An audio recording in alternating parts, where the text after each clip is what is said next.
하실 수 있다면 도와달라고 아주 간절한 아버지가 있습니다. 귀신 들린 자기의 아이를 고쳐달라는 것이었죠. 그런데 하필 그때 예수님이 계시지 않았어요. 지금 예수님은 베드로, 야고보, 요한 이 세 명의 제자를 데리고 기도하러 산에 올라가셨거든요. 그리고 이제 그곳에 있는 제자들 9명이 있었습니다. 이 제자들 어떻게 했을까요? 그 아버지의 요청을 수락합니다. 고쳐보겠다는 거예요. 지금 제자들에게는요, 이 귀신 들린 아이를 고칠 수 있다는 자신감이 있었습니다. 왜냐하면 이전에도 귀신 들린 사람을 고쳐본 경험이 있었거든요. 우리 오늘 9장을 살펴보고 있는데요. 앞선 6장을 보게 되면 예수님께서 제자들을 전도 여행을 보내십니다. 그때에 제자들에게 특별히 귀신을 제어하는 능력을 주셨다라고 하죠. 그래서 이 전도 여행을 나갔던 제자들은 아주 놀라운 경험을 해요. 귀신 들린 사람을 만났을 때 예수의 이름으로 기도하였더니 귀신이 떠나간 거예요. 이 놀라운 경험을 한 적이 이미 있었습니다. 그래서 제자들은 귀신 들린 사람을 만났을 때 당황하지 않았던 거예요. 자신감이 있었던 겁니다. 우리가 한번 고쳐보겠다라고 했던 거죠. 그래서 전처럼 예수님 없이도 자신들이 직접 귀신을 쫓아낼 수 있을 거라고 자신했고 나갔던 겁니다. 그런데 어떻게 됐을까요? 제자들 굉장히 난처했습니다. 난감한 상황을 맞이한 거예요. 분명히 전에는 예수의 이름으로 기도 한마디만 하니까 귀신이 떠나갔었거든요. 그런데 이번에는 아무리 애를 쓰고 아무리 용 써봐서 기도를 해봐도 예수님의 이름을 불러봐도요, 이 귀신이 떠나가질 않는 거예요. 왜 이러지? 이상하게 여겼습니다. 주변에 사람들이 있었거든요. 주변의 사람들도 뭐야 왜 저래? 웅성웅성 되기 시작한 거예요. 그런데 바로 그때 때마침 예수님이 산에서 내려오셨던 거예요. 그리고 제자들의 이야기, 또 그 간절함 가운데 고쳐달라고 했던 아버지의 이야기를 들으시고 말씀으로 이 귀신 들린 아이를 고쳐주셨습니다. 그게 23절의 상황이죠. 23절 제가 다시 읽어드릴게요. 예수께서 그에게 말씀하셨다. 할 수 있으면이 무슨 말이냐? 믿는 사람에게는 모든 일이 가능하다. 또 25절에는 이렇게도 하셨죠. 악한 귀신을 꾸짖어서 이렇게 말씀하세요. 벙어리와 기머거리가 되게 하는 귀신아, 내가 너에게 명한다. 그 아이에게서 나가라. 그리고 다시는 그에게 들어가지 말아라. 27절 예수께서 아이의 손을 잡아서 일으키시니 아이가 일어났다 라고 돼 있죠. 예수님이 말씀으로 귀신 들린 아이를 고쳐주셨습니다. 아무것도 못한 제자들 얼굴이 시뻘개졌을 거예요. 부끄러워서. 도대체 근데 뭐가 문제였을까요? 분명히 전에는 고쳤었잖아요. 제자들은 분명히 전에 귀신을 쫓아내는 사역을 했었습니다. 예수님의 이름으로 기도했을 때 분명히 귀신이 떠나갔었는데, 그런데 이번엔 전혀 아무런 능력이 발휘되지 않았던 거예요. 사람들이 이제 다 떠나갔습니다. 그 귀신 들린 아이와 아버지도 이제 갔고요. 그래서 제자들이 예수님께 찾아갔습니다. 그리고 조용히 물었던 거죠. 예수님, 저희가 분명히 이전에는 귀신들이 떠났습니다. 기도했을 때 예수님도 알고 계시잖아요. 그런데 왜 이번에는 아무런 능력을 발휘하지 못했을까라는 걸 조용히 예수님께 여쭤봤어요. 예수님의 대답이 뭐였을까요? 그게 오늘 본문 마지막 29절이었습니다. 29절 한번 같이 읽어볼까요? 함께 읽겠습니다. 예수께서 그들에게 대답하셨다. 이런 부류는 기도로 쫓아내지 않고는 어떤 수로도 쫓아낼 수 없다. 아멘. 이런 맥락에 바로 이 말씀 구절이 나온 겁니다. 또 바로 전에는 23절에 그런 말씀도 하셨어요. 믿는 사람에게는 모든 일이 가능하다. 믿는 사람에겐 가능하다. 기도에는 다른 수가 없다. 라고 예수님 말씀하셨죠. 그러니까 예수님의 대답에 의하면 제자들이 지금 이 사역의 현장에서 실패한 이유가 뭐죠? 좀 단순히 이야기하자면 이런 겁니다. 제자들은 믿지 않았던 겁니다. 제자들은 기도하지 않았던 거예요. 지금 예수님께서는 믿음의 기도가 원인이다 라는 말을 하고 계시는 겁니다. 제가 이번 한 주 우리 시신 묵상 이제 수요일 본문이기도 하고 또 설교를 준비하면서 한 주 동안 이 말씀을 읽고 묵상하는데 참 그런 생각 드는 거예요. 오늘 이 말씀이 참 우리들의 이 모습을 콕 집어서 마치 예수님이 얘기하고 계시는 것 같다. 그런 생각 들더라고요. 오늘 본문은 이렇게 표현되어 있어요. 믿는 사람에게는 모든 일이 가능하다. 세 번역이다 보니까 저희한테는 약간은 낯설어요. 오히려 저희한테는 개역개정이 더 익숙하죠. 개역개정은 어떻게 되어 있습니까? 믿는 자에겐 능치 못함 없다. 얼마나 이 유명한 구절입니까? 찬양도 있잖아요. 믿는 자에겐 능치 못함 없네. 이 정말 좋아하는 구절입니다. 성도들이 열광하고 호응하는 정말 유명한 구절이 바로 이 구절이에요. 그래서 찬양도 있고요. 또 예전에는요, 그 성도님들 댁에 방문해 보면, 혹은 가정뿐만 아니라 사업체나 가게 같은 데 가면 교회 다니는 분들은요, 액자로 만들어 놨어요. 믿는 자에게 능치 못함 없다고. 네. 보신 적 있으세요? 네, 저도 막 걸고 싶더라고요, 그런 액자들은. 그런 거 보면서 다짐하는 겁니다. 그래, 내가 잘 믿어야지. 아침 저녁으로 그거 보면서 믿는 자에게 능치 못함 없지, 다시 되새기는 거죠. 저는 권장할 만한 믿음의 모습이다라고 생각합니다.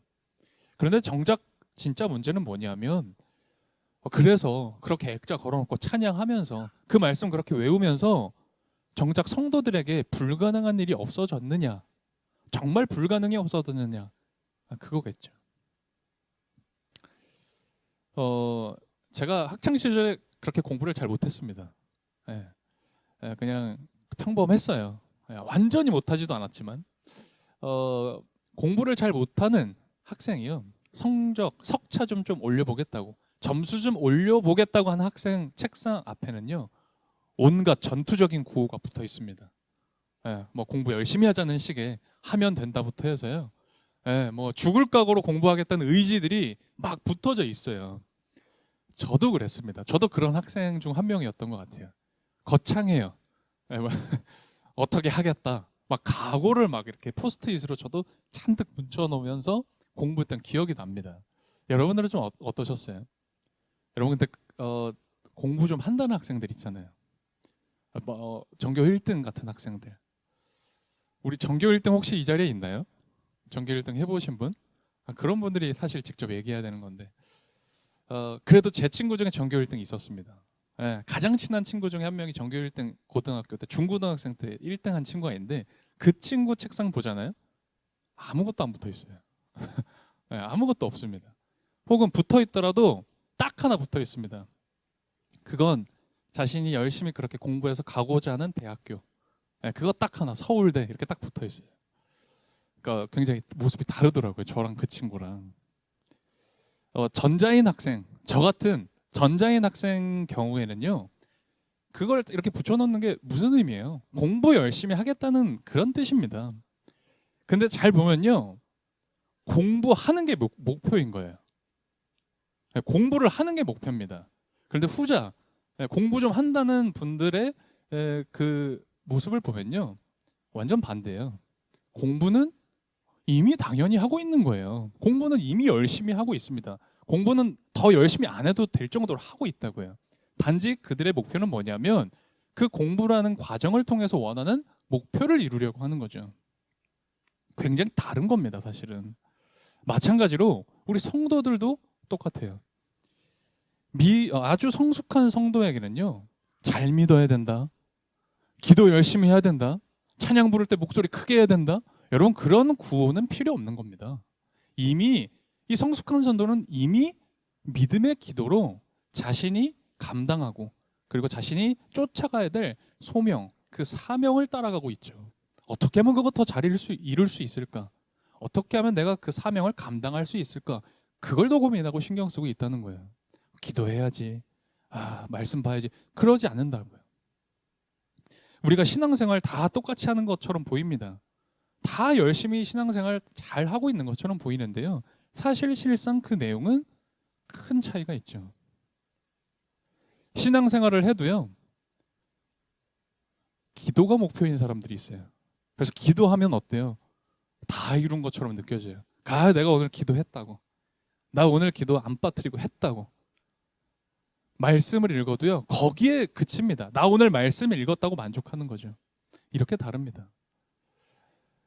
소위 내가 주님을 위해서 헌신하겠다, 주님을 위해서 내 삶을 바치겠다 라고 하시는 분들 중에 보면요, 정말 교회에서 열심히, 교회에서나 밖에서나 상관없이 정말 열심히 헌신, 열심히 봉사하시는 분들 계십니다. 그런데 간혹 그런 분들 중에 기도를 안 하시는 분들이 계세요. 그런 분들 중에 간혹 말씀 읽기를 안 하시는 분들이 계십니다. 그런 분들은 어떻게 열심히 봉사하고 사역하지 아십니까? 열정으로 하십니다. 체력으로 합니다. 열정과 체력으로 열심히 봉사하고 헌신합니다. 교회 생활도 열정으로 열심히 참여하세요. 그래서 어떻게 되죠? 그래서 열매가 없어요. 열심히 하시는 분들 중에, 열정으로만 그렇게 신앙생활 하는 분들 중에 뭐 밤낮 없이 섬기는 분들 계십니다.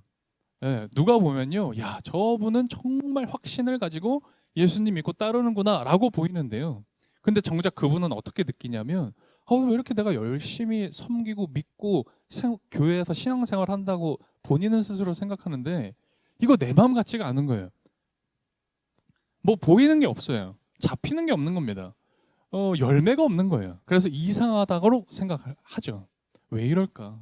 내가 지금 뭔가 잘못하고 있는 건가? 라는 생각이 들어요. 그런데 여러분, 지금 우리가 이런 얘기를 딱 들으면 뭐가 문제인지 그 맥이 딱 잡히지 않아요?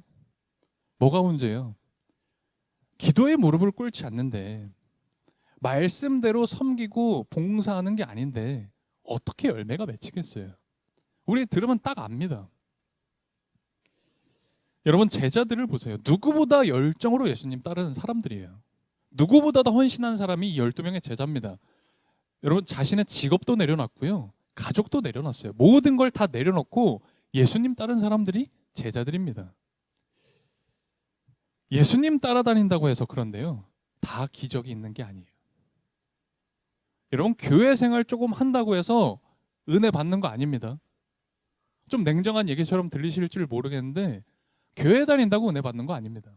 여러분이 교회에서 헌신해야 돼, 교회 봉사해야 되는 거야 라고 듣고, 그래 그게 맞겠지라고 내가 열심히 교회에서 봉사하고 헌신한다고 해서요, 여러분의 삶에 열매 맺히는 거 아닙니다. 좀 냉정한 얘기지만요, 그게 진실이에요. 오늘 본문에서 예수님이 말씀하시잖아요. 기도 외에는 다른 수는 없다. 기도 외에는 아무런 방법과 수단이 없다라는 말을 하시는 거예요. 방법, 우리는 수단이라고 생각합니다. 어떻게 하면 될까라고 생각하는 거죠. 그런데 오늘 예수님 너무나 중요한 얘기를 하시는 거예요. 그게 아니다. 방법이 수단이 아니라 주님과의 관계, 주님과 나 사이의 관계가 핵심이라는 거예요. 그래서 기도 외에는 다른 수가 없다. 관계가 핵심이다라는 얘기를 하시는 거죠.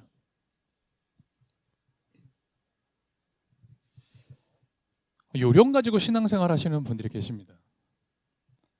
요령이 있어요. 이게 교회를 1년, 2년 다니다 보면요, 사람이 다 무슨 일이든지 그렇잖아요. 요령이 생깁니다. 다 보여요. 여러분들도 사실 다 보이시잖아요. 여러분들 요령 가지고 신앙생활 하면요, 오래 못 가요. 오래 못 갑니다. 지식 가지고 신앙생활 하시는 분들 계십니다. 이 세상에 아는 지식도 있고요, 경험도 있잖아요. 그리고 교회 신앙생활 하다 보면 듣는 것도 생기고 해보는 것도 생기고, 이건 이렇게 하면 되는 거구나, 지식이 생기다 보니까 지식으로 신앙생활 하시는 분들이 계십니다. 그래서 이건 이렇쿵, 저건 저렇쿵, 이렇게 하면 되냐, 저렇게 하면 되냐, 말도 참 잘하십니다. 그런데요, 그런 분들은요, 다 이 마음이, 이 영혼이 메말라 있어요. 아까 얘기한 체력으로 신앙생활하는 분들 계세요. 그래도 우리들은 아직까지 젊으니까요, 우리들한테 또 해당이 돼요. 체력으로, 열정으로 신앙생활 하시는 분들도 계십니다. 그런 분들 반드시 체력의 한계를 느낄 때가 옵니다. 지쳐버릴 때가 오는 거죠. 제자들처럼 기도 외에, 하나님과의 관계 외에 어떤 다른 수단이나 다른 방법으로 하려고 하면 아무 일도 일어나지 않아요. 내가 그렇게 열심히 하는데도 아무 일도 벌어지지 않습니다. 제자들은 귀신 들린 이 아이 앞에서 내가 지난날 얼마 전에 했던 그 귀신을 쫓아냈던 그 기도해봤던 경험이 있었잖아요. 그 지식이 있었단 말이에요. 그리고 그 내 능력을 의지했던 거죠. 전혀 하나님의 능력을 간구하진 않았던 겁니다. 오로지 자신의 경험, 지식을 의지했던 거죠. 여러분, 지난날의 경험으로만 신앙생활을 하게 되면 반드시 한계를 만납니다. 제가 설교 때 이런 요청을 잘 드리지 않는데 제가 하는 말을 한번 따라해 보실래요? 목소리를 내서. 네. 오랜만에 하는 거니까, 거의 안 하는 거니까 한번 큰 소리로 한번 따라해 보시면 좋을 것 같아요. 어제의 은혜로 오늘을 살 수 없다. 네.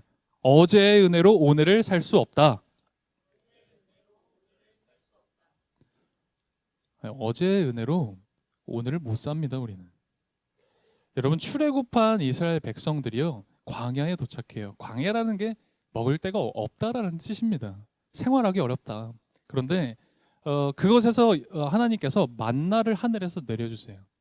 만나라는 먹을거리를 내려주셔서 그걸 먹고 광야에서 이스라엘 백성이 60만 명이나 되는 사람이 광야에서 생활하게 되었어요. 여러분, 근데 하늘에서 만나가 언제 내렸는지 아십니까? 매일 아침 새벽에 내렸습니다. 그래서 사람들은 만나를 아침에 일어나면요, 만나부터 거두어 드렸다라고 기록되어져 있죠. 근데 이게 매일 만나를 이렇게 거두어 나가는 게 좀 귀찮을 때도 있고 못하는 상황이 있을 수도 있을 것 같아요. 그래서 어떤 일이 벌어졌냐면 한 이틀치, 3일치 만나가 넉넉히 내렸거든요. 그러니까 며칠씩 먹을 수 있을 만큼 거두어 드린 사람들이 생겼던 거예요. 그런데 하나님은 그렇게 하지 말라고 하셨거든요. 반드시 매일매일 오늘의 먹거리를 가져가라 라고 하셨는데, 그렇게 미리미리 이틀치, 3일치 챙긴 사람들의 만나는요, 어김없이 다음 날이 되면 다 썩어 있었어요. 그렇게 기록되어져 있어요. 그래서 만나는 매일매일 거두어서 먹어야 됐습니다. 참 신기하죠. 그렇게 이스라엘 사람들이 광야에서 40년을 살았습니다. 매일매일 만나를 아침마다 거두어 드리면서. 하나님 왜 그러셨을까요? 하나님 왜 그러셨을까? 어제의 만나로 오늘을 살 수 없다라는 걸 알려주신 거예요. 훈련시키신 겁니다. 그리고 그 말씀을 기록하여서 오늘 우리들에게도 전하고 있는 거죠. 어제의 만나로 오늘을 우리는 살 수 없는 겁니다. 오늘 추석이라서 못 오신 우리 성도님들이 좀 많이 계십니다. 추석 연휴가 좀 길잖아요. 추석 연휴가 길어서요. 놀러 가는, 여행 가시는 분들이 그렇게 많다고 하더라고요. 네, 몇 백만 명 뭐 이렇게 넘게 해외 여행도 막 나갔다 뉴스를 봤어요. 우리는 근데 왜 여기 있습니까? 여러분들은 왜 안 놀러 가시고 여기 계세요? 우리는 매주 예배를 드리잖아요. 매주 예배를 지킵니다. 네, 정말 내가 꼭 지켜야 될 여러 가지들 중에 중요한 거 하나, 우리 주일 성수라 생각하면서 주일 예배 드립니다.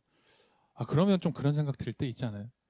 지난주 좀 예배 빡세게 은혜롭게 좀 드리고, 그리고 한 주는 좀 우리 다 같이 우리 이번 교회 우리 모든 성도들 한번 휴가처럼 한 주 좀 이렇게 하면 안 될까? 그런 생각 들 때 없으세요? 만약 그럴 수만 있다면 저도 그랬을 것 같아요. 이번 주는 휴가입니다. 그렇게 말이에요. 근데 그렇지 않아요. 매주 예배 드립니다. 어떤 일이 있어도 이 예배만큼은 꼭 지키려고 가장 소중한 것으로 여기고 저희가 예배 드리죠. 왜요? 어제의 은혜로, 지난주 드렸던 그 예배로, 어제 드렸던 그 예배로 오늘을 살아갈 수 없는 거예요. 우리는 어제의 은혜로 오늘을 못 삽니다. 그게 삶의 속성이거든요. 여러분, 아무리 좋은 밥, 아무리 비싼 밥 먹어도요, 오마카세? 요즘도 유행인가요? 유행은 지난 것 같긴 한데 그런 거 되게 비싸더라고요. 한 번도 먹어본 적은 없는데 30만 원, 40만 원 한 끼 그런다고 하더라고요. 드셔보셨어요? 저도 먹어보고 싶더라고요. 얼마나 맛있길래. 근데 아무리 맛있고요, 아무리 좋은 음식, 아무리 배가 터지게 목구멍까지 먹어봐도요, 내일이 되면, 그래서 새로운 오늘이 되잖아요, 어김없이 배가 고픕니다. 여러분, 그게 삶의 속성 아니에요? 여러분, 근데요, 이게요, 삶의 속성이기도 하지만 신앙의 비밀이에요. 우리가 믿는 신앙의 비밀이 바로 이거라고요. 우리가 믿음의 삶을 사는 그리스도인들의 생활 속에는 이 기도가 필요합니다. 그러니까 곧 주님과의 관계, 이 기도를 통해서 이 주님과의 관계를 계속 지속시켜 나가는 모습이 필요하다. 그것이 신앙생활의 가장 중요한 핵심이다라는 겁니다. 제가 주중에 차를 탈 일이 사실 많이 없습니다. 그래서 주중에는 거의 그냥 주차장에 세워놓는데요. 근데 이제 어느 날 이제 차를 타고 차를 쓸 일이 있어서 나가고 있는데 언제 그 경고등이 뜬지를 제가 모르고 있었어요. 경고등이 계기판에 떠 있더라고요. 기름이 떨어졌다고. 전문 용어가 있죠. 앵꼬. 앵꼬가 뜬 거예요. 그래서 근데 제가 언제 뜬지를 못 봤어요. 한참 된 거 같은 거예요. 기름 넣어야 되는데 근데 주유소가 안 나오는 거예요. 가도 거의 다 된 느낌이 들어요. 이렇게 그 뭐라 그러죠? 이 계기판 이 침이 떨어질 대로 가장 밑바닥에 떨어져 있더라고요. 불은 켜져 있고. 그래서 이거 혹시 이러다가 차가 멈추면 그럼 안 되는데 사고가 나거나 지금 가야 되는 그곳에 갈 수 없게 되면 이거 큰 낭패인데 막 그런 생각을 하면서 동시에 그때 기름을 넣을 걸 나오는 길에라도 좀 보고 넣을 걸 막 그런 생각이 드는 거예요. 여러분 기름 떨어지면요 차는요 무조건 씁니다. 어김이 없어요. 그냥 기름 없으면 쓰는 겁니다. 성도도 그렇습니다. 우리도 그렇다고요. 여러분 기도가 떨어지잖아요. 그럼 우리 신앙도 멈출 수밖에 없습니다. 내 신앙이 멈춰져 있습니까? 여러분 기도가 떨어진 거예요. 기도하지 않는 자에게는 아무런 일이 일어나지 않습니다. 여러분 신앙에 아무런 일이 일어나지 않는다고요? 여러분은 기도의 자리를 지금 멈추고 계신 겁니다. 기도의 시간을 포기하신 거라고요. 그런 사람에게는 신앙이 움직이지 않아요. 보통 기도에 대한 이야기를 할 때 교회에서 기도는 호흡이다, 영적인 호흡이다 이런 이야기 많이 하시더라고요. 저도 동의합니다. 기도는 호흡이죠. 우리가 이 육체가 숨을 쉬듯이 기도는 우리 영혼이 영적으로 숨을 쉰다라는 거겠죠. 만일 기도가 호흡이라면 하나님 앞에 죄를 구하고 용서를 구하는 것이 우리의 들숨일 것이고 그리고 하나님의 은혜, 하나님의 인도를 구하는 것이 우리의 날숨일 겁니다. 그렇게 우리 이 영혼은 하나님 앞에 숨을 쉬어야 되는 거죠. 여러분 숨 쉬세요. 여러분 숨 참지 마시고요. 이제 숨 쉴 때 되셨습니다. 여러분이 하나님 만나는 때는 언제입니까? 여러분의 기도의 골방은 어디에 있습니까? 여러분 믿음의 기도를 통해서 하나님이 주시는 것 공급 받으셔야 됩니다. 숨 쉬셔야 됩니다. 오늘 말씀 우리들에게 너무나 간단한 이야기처럼 들리지만요. 정말 중요한 신앙의 비밀, 비법을 사실 전하고 있어요. 기도에는 다른 수가 없습니다. 오늘 이 말씀 우리가 붙잡고 우리 매일매일 기도로 하나님의 은혜를 충만하게 공급받는 그런 오늘 평화교회의 모든 이들 되었으면 좋겠습니다. 우리 함께 이 시간 기도하겠습니다. 오늘 예수님이 이런 말씀 하셨죠. 할 수 있으면이 무슨 말이냐? 믿는 사람에게는, 기도하는 사람에게는 모든 일이 가능하다. 기도 외에는 어떤 수로도 할 수 없다. 오늘 이 말씀 우리가 믿으며 기도합시다. 제가 목사라서 앞에 서서 설교로 막 이런 얘기 저런 얘기 드릴 때가 있지만요, 사실 저도요 아무것도 몰라요. 저도 그저 말씀드릴 수 있는 것, 그저 여러분들한테 전해드릴 수 있는 말씀, 바로 이 말씀밖에 없습니다. 여러분 믿음의 기도 외에는 우리에게 어떤 수도 없어요. 그러니 여러분 이제 다른 수 찾지 마시고요, 우리 기도합시다. 오늘 본문 말씀 보면 이 간절했던 그 아버지는요 예수님께 먼저 도와달라고 외쳤어요. 예수님이 먼저 오시지 않았습니다. 예수님이 도와달라는 외침 가운데 그를 고쳐주셨죠. 모든 일을 가능하게 하셨고 그리고 인도해 주셨어요. 오늘도 이 시간 도와달라고, 주님 저에게 수가 없습니다. 어떤 수도 찾지 못해서 다시 나와왔습니다. 주님 저를 인도해 주십시오라고 우리 주님께 나아갑시다. 그때 주님 도우십니다. 함께 기도하겠습니다. 주님, 많은 이들은 아직도 세상 욕정을 목표 삼아 살아갑니다. 텅 빈 손으로 살아가는 우리를 긍휼히 여겨 주십시오. 우리가 어디에서 왔고 어디로 가야 하는지를 명확하게 깨닫게 도와주십시오. 늘 기도하며 감사하며 주어진 오늘 속에서 내려주신 하나님의 선물과 은총들을 발견하고 그리고 그것에 감동하고 경탄하며 살아갈 수 있게 도와주십시오. 추석입니다. 추석이지만 아직 무덥습니다.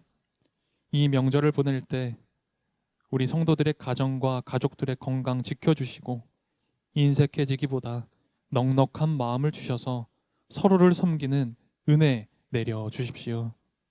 믿음으로 드린 봉헌을 기뻐 받아주시고 이 재정이 사용되는 모든 곳에 주님께서 손을 잡아 일으키셨던 치유와 기적이 일어나게 해주십시오. 예수 그리스도의 이름으로 기도드립니다. 아멘.